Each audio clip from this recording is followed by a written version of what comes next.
don't just meet to meet, right? Make it productive, make it aligned with what you're trying to accomplish. And yes, you're getting the engagement results because you're bringing people together and they're developing deeper relationships with each other. But now you're also getting performance results that align with where the company needs to go and what you're trying to do and accomplish.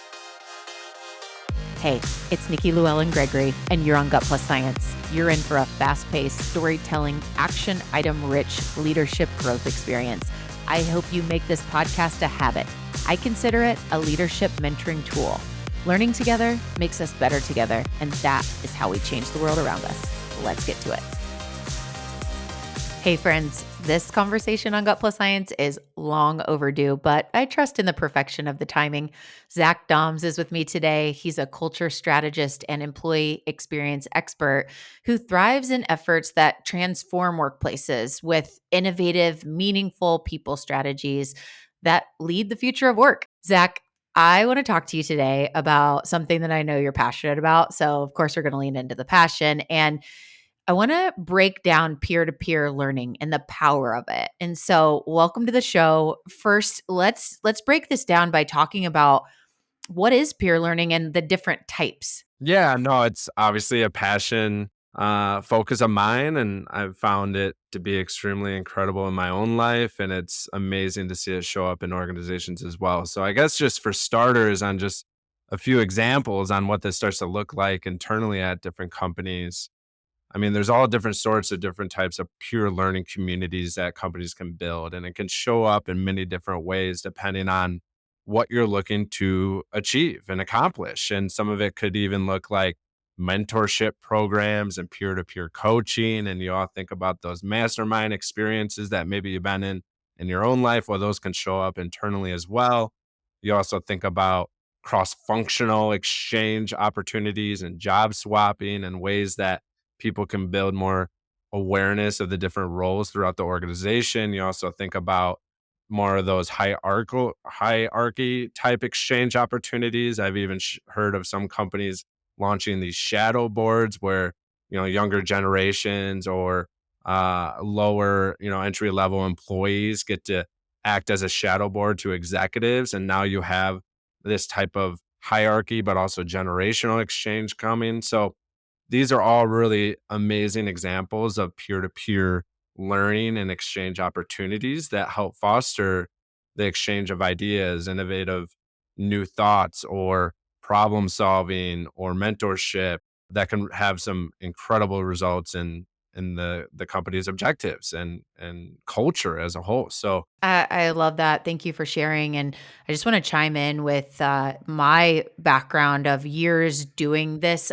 You look at different assessment tools that you take, and mine will always show something about my need for relationships and collaboration, like being with other people. And I think sometimes we're wired that way, and sometimes we're not. But whether you are, you aren't. It's so important to have people around you. You mentioned mentorship. And what is mentorship? It's knowledge transfer. My experiences versus someone else's experiences, we've had different experiences and what we've learned, and to be able to have people in our lives that like help us shortcut and we help them too. Warning, stay away from this. It's like, thank God you told me that. Just thinking too about experiences that I've had in rooms of whether it's 3 people or whether it's 12, the inspiration that you gain from others. And let's face it, all of us have seasons of life where we're not like the height of awesomeness, right? Like we're just not feeling the energy and the flow. And to be around other people that help to inspire us, gosh, that's just so powerful and needed. And the one other thing that comes top of mind is never forget the importance of unique perspective. We're never thinking about it all the way around because we don't come from all the different ways that we could think.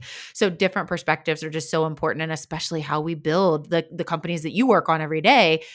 These transformational high impact companies, you have to have various perspectives. So let's just say that Zech and I are on the bandwagon of like, if you're not doing peer learning, do it. And you'll learn more about achieve engagement today in that too.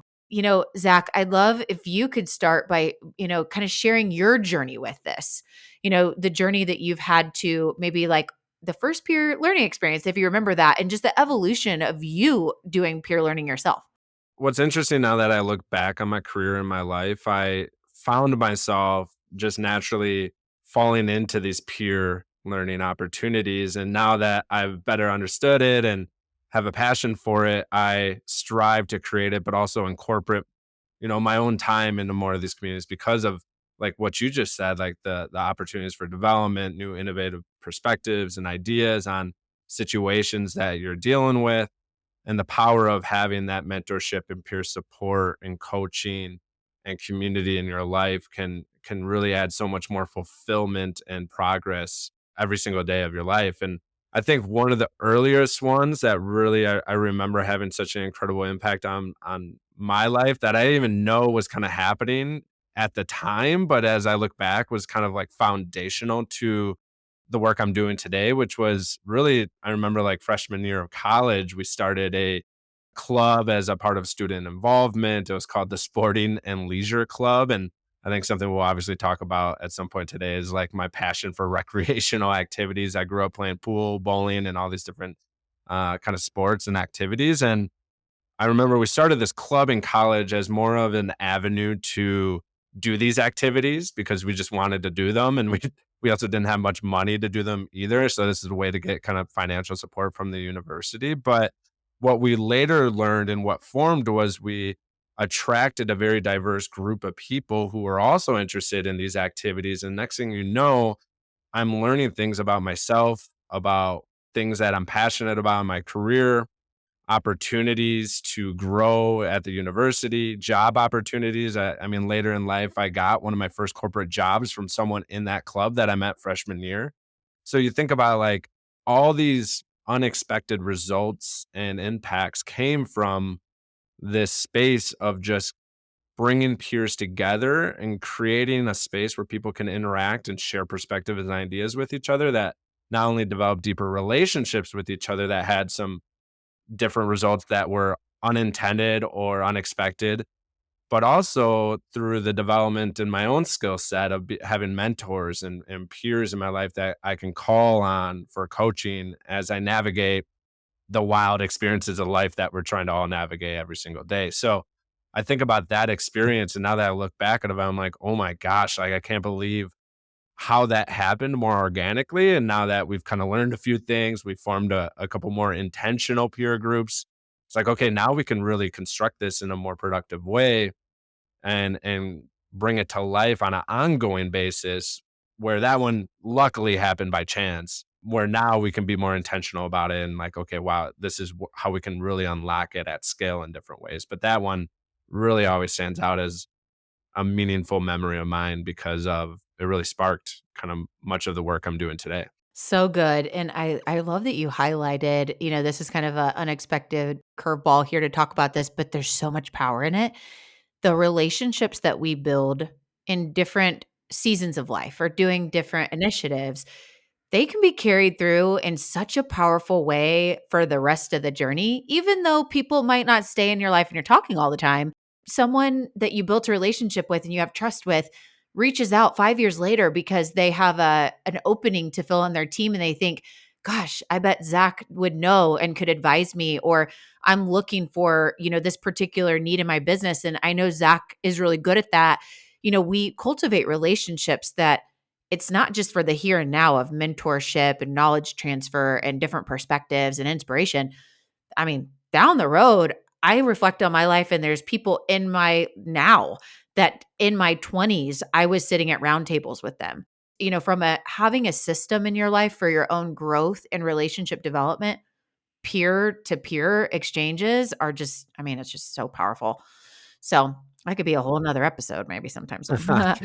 But it's so true. It is incredible to see how uh, I think one of the challenges why organizations or people sometimes resist forming or joining peer groups or kind of creating these type of social environments is because they're trying to anticipate and control what the outcome is going to be of like, well, if we're doing this for this result, right? And in some ways that's really important, especially in a business context. You do have to be strategic with what you're trying to do, but there's so much of it that is unexpected and organic and just comes out of it in many different ways that you can never anticipate, like those relationships that end up paying off in crazy ways a year to 5 years from now, that can show up and in terms of new departments at your company or new products that are developed or just entirely new markets and opportunities that you could get into that you're not really always like able to anticipate. You can't plan for those things, but you almost have to you have to create the container of possibility for those things to even emerge. So if you don't do it, those possibilities will never come to life anyway. So that's kind of sometimes the challenge is being okay with the unknown, being the unknown consequences or outcomes being part of this element of peers and communities and learning. It's a journey, and I think the key thing we're touching on that I wasn't expecting to go, deeper on here is depth happens when you're regular with peers or have meaningful conversation topics that are way below the surface. And just this is what it does is it builds depth among people that then you can take for a lifelong journey. But I think you just touched on something that's really important for us to from a mindset to recognize it's not about the result right now in most of these. Now, you could go to a peer learning exchange and there's a topic on the table and you're going to take away some things that are going to help you. But the opportunity for things to come down the road, like this is a long play. Yeah. So, well, I want to dive into these specific initiatives that, you do currently and that you've done in the past. It's kind of like how to activate this and like what are these outcomes that come from these things in specific examples. So, highlight specific initiatives that can be brought together at scale through peer community experiences. Let's just walk through some. So just for some context too, for people who are listening, I tend to play in two places in my career. One of them more in the community space that involves bringing diverse stakeholders or groups together. But then the other is internally at organizations with teams and departments. And how do you start to build culture and peer to peer relationships and collaborations and innovations internally at a company? The funny part about this is the models and the strategies for those different groups are very similar, right? We're still talking about just creating peer to peer communities and exchange opportunities and relationships between people. So, what I'll share is some examples between both of those worlds, but in terms of how and how we start to kind of scale these out and construct them, the models are actually very similar, which is something interesting I've learned through time as well. So, on the community side, some really exciting projects that I've been working on for the last years and unlocking these things is one, a program we do every year called Wisconsin Tech Month, which is a statewide month long initiative. And really it acts as like a stepping stone or a platform to create new innovations and progress the tech ecosystem throughout the state of Wisconsin and make it, really a household name in the United States as a tech incubator and tech ecosystem. And that's one where we're bringing together people in government and talking about tech policy and advocacy. We're bringing corporations and talking about tech innovation and their role within society. We're talking about VC and the startup ecosystem and how do we build kind of that space within our ecosystem, and then all the way to education and STEM education. And what you start to see is as you create kind of these systems thinking kind of lingo and other these containers and these spaces to bring these people together and then somewhat mix together what we like to blend of like training and facilitation, but also peer to peer exchange and coaching. You get not only skill development within the individuals participating in these programs, but then you also facilitate the exchange of the ideas and the coaching and the dialogue around them that really fosters this energy on whatever you're trying to grow and bring it to life. So, Wisconsin Tech Month is a really exciting example of that. There's another kind of community oriented program that we run with Achieve Engagement, which is an HR people leader community. And as we all know, especially in your space at the People Forward Network, right? Like the employee experience and cultural challenges are extremely complex and difficult to navigate. And the world of work is pretty choppy these days to kind of work within. And each one of our own cultural employee experience challenges are pretty unique and complex. There's not really a plug and play solution out there for these things. So having a community like Achieve Engagement or our Employee Experience Leadership Network is another way where we take that model where we pair training and experts and research with peer-to-peer coaching and dialogue and working sessions to workshop through and not only build our own competency on these subjects, but also workshop through and think critically through them with our other peers who are also in these situations as well. So that's a really cool kind of example of taking these complex things and being able to kind of break them down and not only skill up ourselves, but also then practice, perspective sharing, innovative ideas, knowledge sharing, peer group coaching to kind of think critically through these situations so I can actually take action within my own respective roles. You think of most things in life, and we're all about designing meaningful outcomes or things that make impact. So, I was thinking as you were talking about, it's really about starting with the end in mind, right? To design the best way to form these peer groups that allow for us to reach the outcomes. And so I know when we talked before, there were a few things that you had thrown out as far as like outcomes of things that can be done through these peer groups that I was like, oh, I never even thought about that before. Can you just touch on some of those just for us to kind of get a well-rounded understanding aside from, many of us think I'm a founder of a company and I want to send around another group a group of founders, other people, different perspectives, but we're all founders, right? Or in our industry. I think a lot of us think those, but you're illustrating there's so much more that we can do with these peer exchanges. What does that look like to impact the workplace?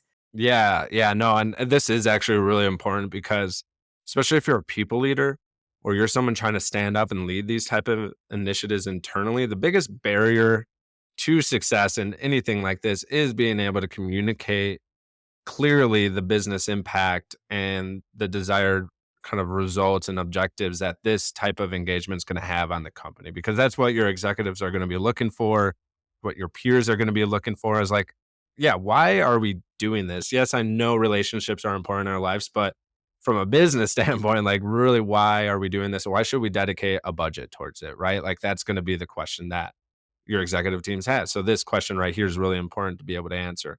We always align really the outcomes to two main things. It's on one end performance and driving more results or performing at a higher level, and the other end is engagement. On the engagement side, we know that employees are looking for more exchange and peer opportunities from their organization, especially all of the research that's coming out throughout the last year, especially for millennials and Gen Z that's taking over the workplace. Mentorship opportunities, deeper relationships with their peers, a deeper relationship with their executives, all of these elements are extremely important to the work experience that they're looking for from their employer. So if you're looking to attract and retain and engage your people and keep them fulfilled and excited about working at your company, you have to start crafting these type of experiences because that's the outcomes you're going to have. You're going to have more engagement, you're going to have a higher retention percentage, you're going to have people who want to continue working with your company through the tough times because they're getting that peer connection. So engagement's definitely one of the key elements that you're going to receive by standing these things up. Now, on the performance side, this is where we get a little bit more, I guess, critical or strategic about how we actually craft the peer learning communities or the peer experiences, because you want to make sure that what they're discussing or what they're connecting over is aligned with what the company is working through, right? Or what the company is trying to achieve. So that's where having really clear ideas of like what the strategic direction is and what are the competencies and the skill sets and the things needed to accomplish that strategic direction. And then how can you craft your peer to peer experiences and mentorship programs or cross functional type exchanges to align with those things. So, a great example of that is really thinking about, product innovation, or they're seeing a decline in customer experience and they're trying to figure out different ways to solve those issues. It's like, okay, great. Take those specific business problems and challenges that you're having, use them as prompts or subjects or themes for the peer to peer connections that you're driving. So if you're having a mentorship program, give your mentors enablement resources that prompt them to talk about these specific things with their mentee and workshop through them and exchange ideas on it. On the other end, if you're having employer resource groups or shadow boards or these different peer learning communities where, departments or people are coming together on a monthly basis, pick themes and topics that are really aligned with your business objectives. Don't just meet to meet, right? Make it productive, make it aligned with what you're trying to accomplish. And yes, you're getting the engagement results because you're bringing people together and they're developing deeper relationships with each other. But now you're also getting performance results that align with where the company needs to go and what you're trying to do and accomplish. So if you're constructing it in that strategic way, you're going to have really amazing results on both sides of those kind of key pillars of impact that we're looking for. The opportunities are much longer than what we typically think. And when you think engagement, you had mentioned that's one of the main outcomes that you work on, and how this helps is to drive impact on engagement. So one of our greatest levers in driving engagement at work is the relationships that we help our people build. When we have strong relationships at work with our leader or with the people that we work with, it's like, you see the statistics, people stay when they have strong relationships. It's directly correlated. Way beyond that, thinking about the business outcomes that you're working on this year. So you probably got a business strategy for this year. If you don't, that's another episode. Go listen to that for some ideas. Here are our goals, here are our objectives. Okay. Well, bringing people together to solve these things together, to coincide with things that you've already done and maybe take over as the leading way that helps get those things done, I think is the challenge here. The challenge that we're putting out to people is, how are you involved in peer learning yourself as a leader? How are you offering peer learning experiences for your people? And now, up and above that, how do any peer learning you do or your people do directly align with the objectives that you're working on in your business? And it's just, yeah, so much opportunity there, and all of us can get better. But I had just jotted down, like we talked about, relationship building, employee recognition, amplifying the voice of the employee, letting them be heard at the table, talent development, diversity opportunities, leadership development, internal communication movement, so many things. Like, the list goes on, and I know that you could talk about that forever. Before I ask you to share a little bit more about Achieve Engagement, and I want to tee that up in here in a second, is there anything else that you want to touch on when it comes to really the why, what works, the power of, and the basic understanding of how to be thinking about cultivating more peer learning environments? One thing that, and I know we're going to talk more about achieve engagement, but one thing that we preach to the HR, people leader department, for all of you that are chief of people, chief of staff, chief of culture, director of HR, people who are usually leading the charge on these type of initiatives, the mindset that we're supporting kind of the shift in terms of like how you view your role in your department is to look at it as more of an enablement resource versus the executor of these things. And I think a lot of times we're kind of looking, okay, we got to stand up the mentorship program. We got to design it, deploy it, execute it, and withhold it. Really, how you should start to be viewing these things is more about, yes, creating some of the strategy and the model, but then just flipping it into, okay, how do you enable the rest of the organization to bring this to the life and drive it and actually make them the driver in the driver's seat? And you're more of, the co-pilot, making sure you're staying in the right direction and giving them the resources to continue it and allow it to grow over time. Kind of go back to that mentorship opportunity, because I know a lot of people right now, especially in a maybe more constricted economy where you have a very limited budget for these type of engagements, mentorship programs are a great way to still foster peer connection and skill development in a virtual, like a free way. Like, the only thing it costs is time between your people, right? So a lot of times what companies go is, hey, mentorship's important. Go find yourself a mentor. Like, go reach out to people in the company and get a mentor. All right, it's important.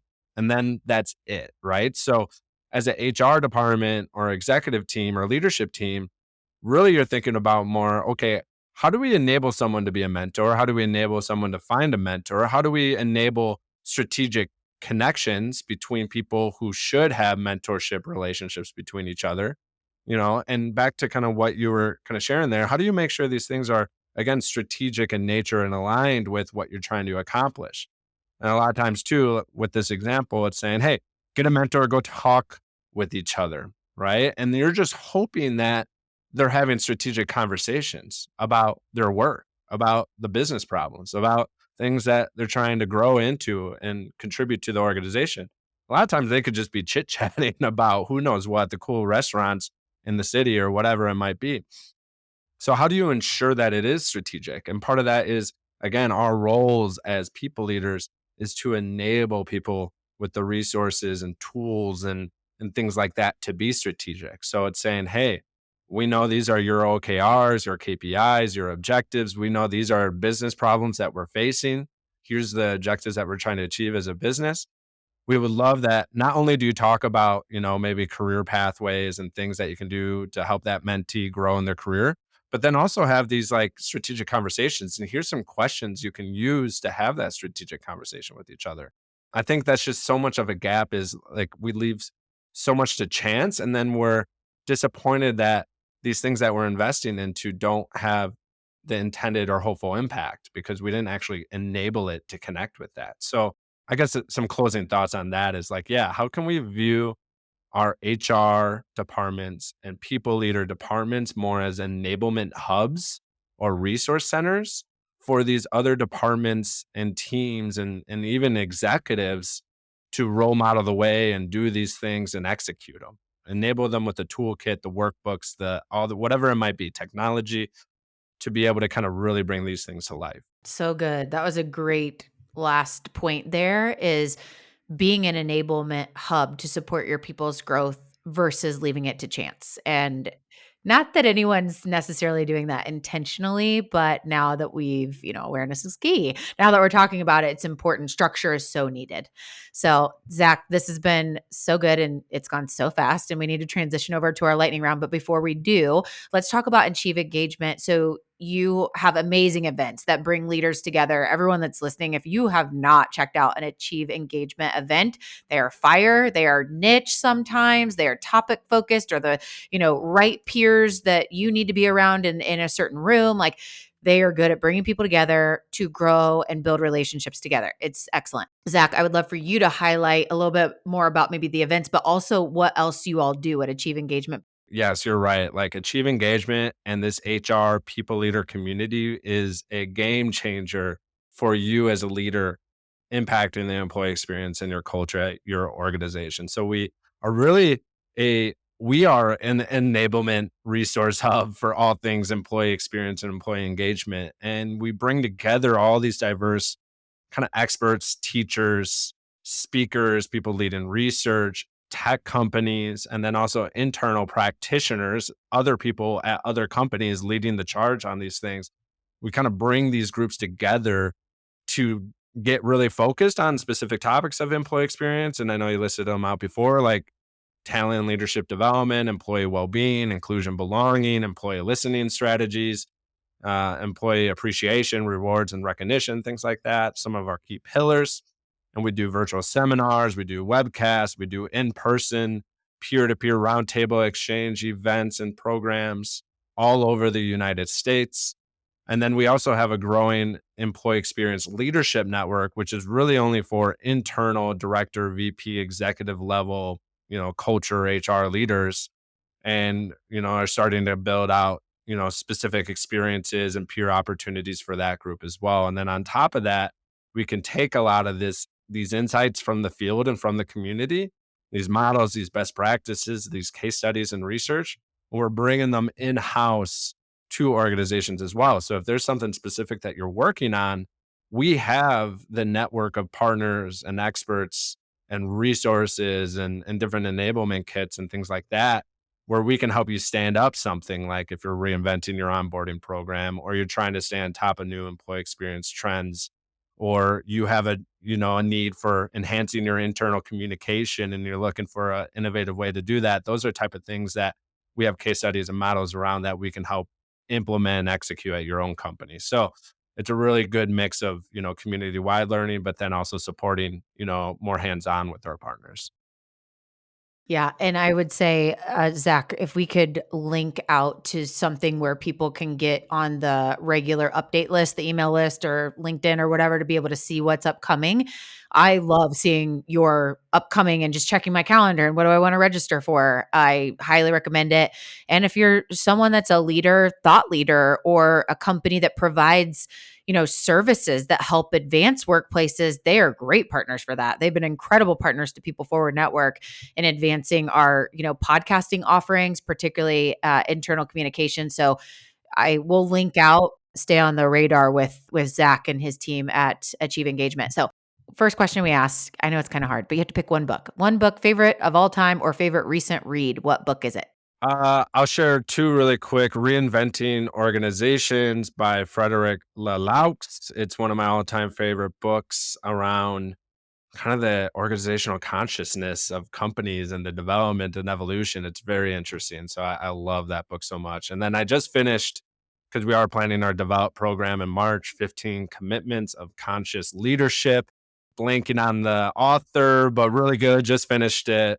Amazing insights on practices to be a effective leader in today's world of work. Awesome. Thank you for sharing those. We'll be adding those to our list. Okay, so your life has been different this past year. So we're partners in business, like strategic partners. So I talk to you on the other side of Zoom regularly, and when I talk with you, you're always in a different place. So tell us, how has your life changed in the past year, especially around how you work? Yeah, that's I think one constant I've had this last year was change, right? And more specifically, change in where the heck I'm living and working from. So born and raised in Milwaukee, Wisconsin, but over the last year, I've been, yeah, living a traveling lifestyle. And part of my desire for more pure communities and meeting different types of cultures and living in different types of communities really leaned into that desire. So I've been living in different environments for 2 to 3 months at a time, starting on the East Coast and North Carolina and Florida and New Orleans and Austin and different parts of the United States. And now I'm posted up in Denver, Colorado. So I'll be here for the rest of the winter season. All right. Well, I'm excited for one day when we're in the same city and we like get to go grab a drink or food or whatever. That's going to be great.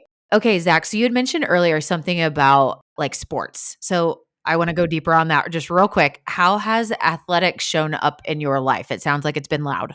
Yeah, I mean, sports have always been part of my life, and more specifically, playing billiards or pool and bowling. And a lot of it was actually driven from my family. My father started an organization called YABA, Youth American Bowling Association. And I remember learning about the whole purpose of that company was more about using bowling as a tool to bring people together and bring families together and bring communities together through the sport of bowling. So I remember even teaching and coaching youth bowling in middle school because I just kind of grew up in that. And then really looking back on life now, and I'm like, wow, okay, no wonder I care about community and developing relationships so much and how powerful these activities like sports can be a bonding agent for people in their lives. And I've now learned to use other things as bonding agents, but I continue to still participate in those rec sports all the time.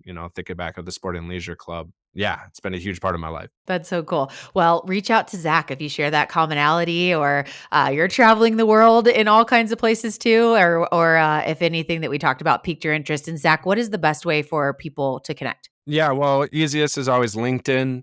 I'm very active on there. I love connecting with people. I also share a lot of our resources and programs on LinkedIn as well. So another way to stay kind of up to date. The other way is our HR people leader community, right? We're doing tons of events and programs all the time. Most of them are free and open to anyone and everyone. So check out achieveengagement.org. If you are a internal practitioner or HR people leader and you're looking for that peer community and to spend more time with me, check out our EX Leadership Network too, which is exleadershipnetwork.org.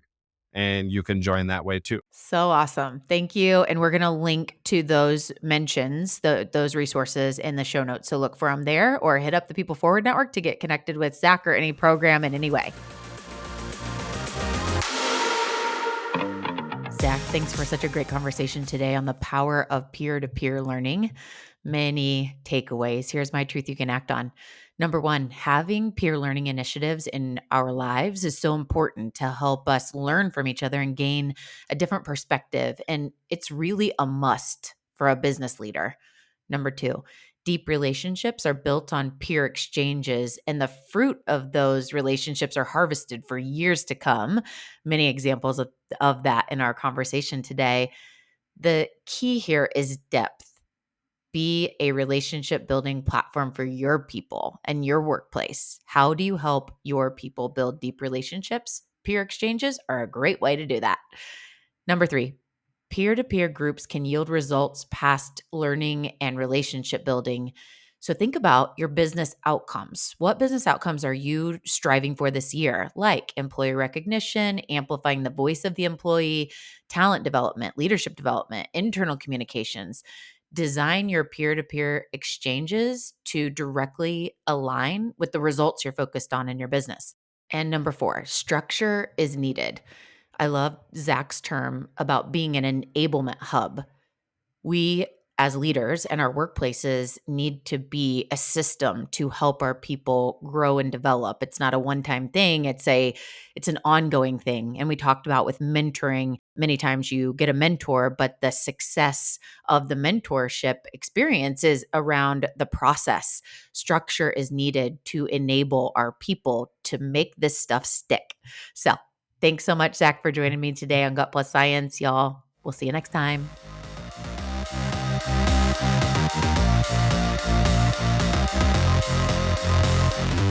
We just left the world a little bit better. Now, go do something with it.